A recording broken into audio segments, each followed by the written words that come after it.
Ayan, quit nyo lang guys. Tapos, patayin nyo lang yung ano, tawag dito. Yung wifi niya, patayin nyo lang.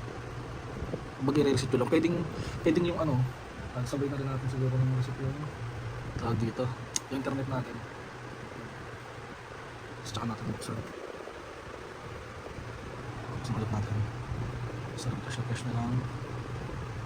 Lahat na subukan ko na eh. Ginawa ko na lahat ng nasa YouTube eh. Tapos, ginawa ko na yung ano-anong tutorial doon. Pero, let's try natin yung speed test.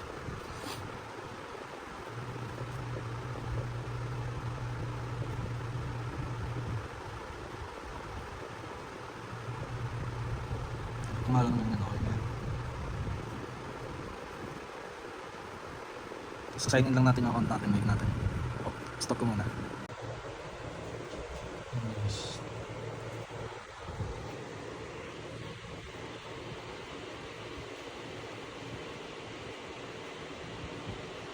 Yung problema na to guys, pasok siya sa Windows 10 tsaka sa Windows 11 kung may experience nyo.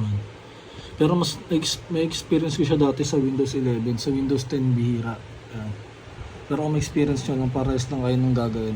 I-restart nyo lang yung wifi nyo dito, i-off nyo muna. Tapos i-restart nyo rin yung pinaka-internet nyo, router nyo, ganun.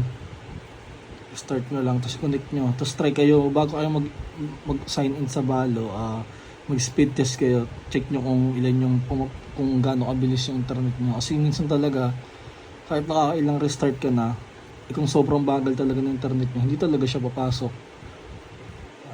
Kaya yun.